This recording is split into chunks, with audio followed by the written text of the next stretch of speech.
Queridos amigos e amigas, na nossa catequese diária, em que a palavra de Deus ocupa o lugar central, estamos de novo reunidos para que esta palavra de fato oriente nossa vida, ilumine nossa caminhada de cada dia e nos faça cada vez mais discípulos e discípulas de Jesus.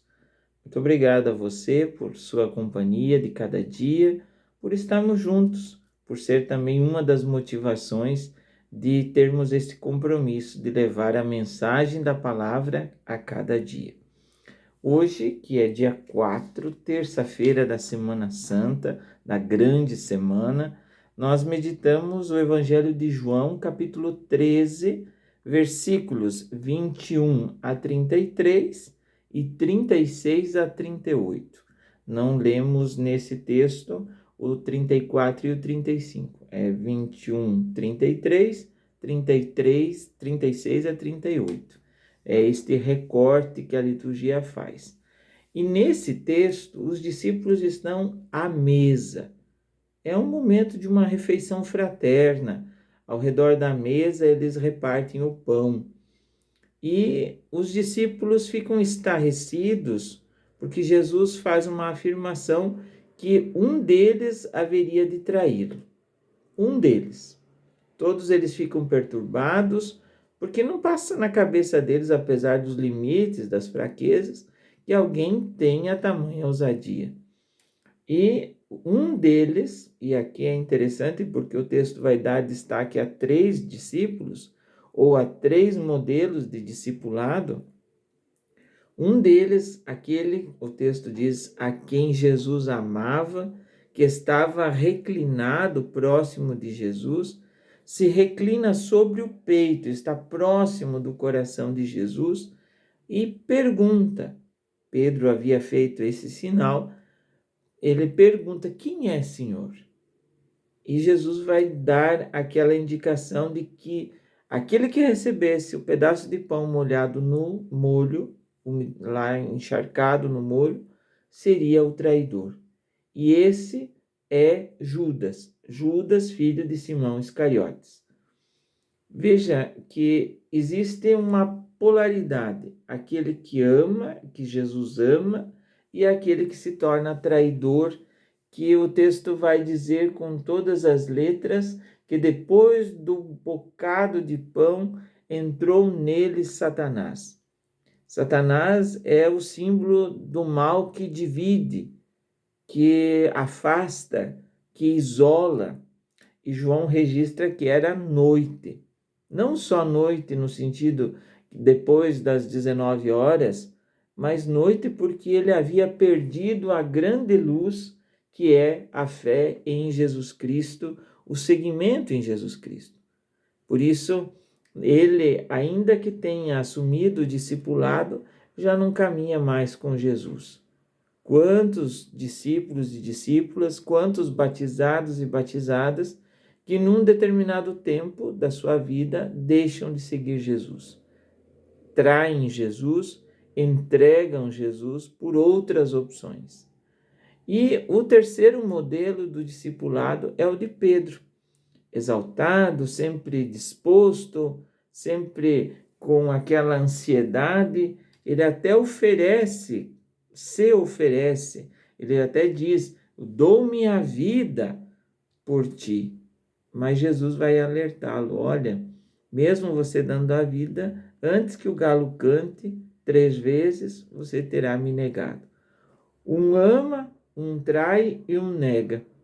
São as 3 faces de uma realidade que pode acontecer com cada um de nós. Nós, em muitos tempos de nossa vida, na maioria deles, somos como o discípulo amado. Reclinamos nossa cabeça, nos recostamos próximo do peito de Jesus, fazemos esse bom propósito. Outras vezes nós acabamos traindo Jesus pelas nossas opções, pelas nossas escolhas, pelo mau uso da nossa liberdade, por às vezes estar embrenhado em certas realidades, por estar na noite da nossa caminhada existencial. Muitas vezes nós traímos ao próprio Jesus quando escolhemos, quando agimos, quando temos comportamentos que não são conforme os comportamentos, ou comportamento ou ensinamento de Jesus.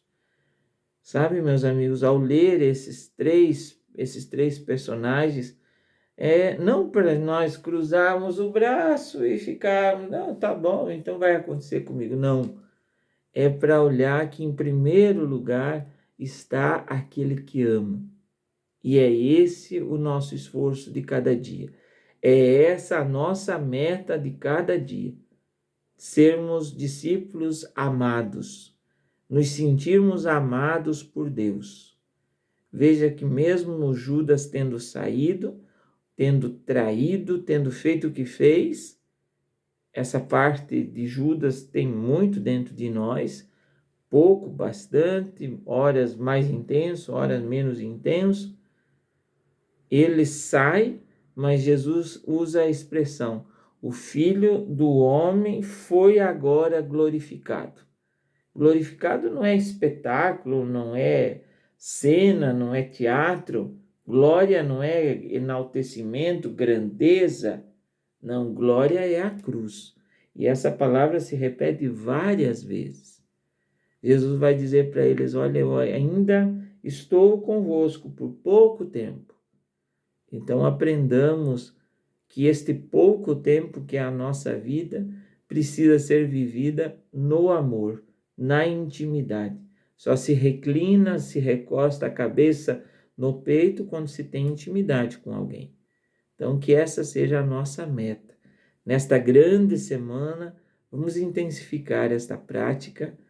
Se tivermos traições ou se tivermos negações, porque Pedro negou 3 vezes, literalmente, e se acontecer para você, para mim, para nós, tenhamos presente que existe uma palavra que foi batida ao longo da quaresma e que não pode ser esquecida jamais por você, por mim, por nós: conversão. Se acontecer de enveredarmos para o testemunho de Judas, ou mesmo pela atitude de Pedro, o nosso discipulado quiser ir para esse caminho, voltemos rapidamente, tenhamos uma conversão, uma grande conversa com o Senhor da vida e voltemos a ser discípulos muito amados. Um grande abraço, fiquem com Deus. Hoje eu estou fazendo um pouquinho mais tarde, que de manhã não foi possível, mas logo já estaremos em sintonia. Daqui a pouquinho eu estou indo para a missa e rezo por você. Um grande abraço, Deus te abençoe e até amanhã.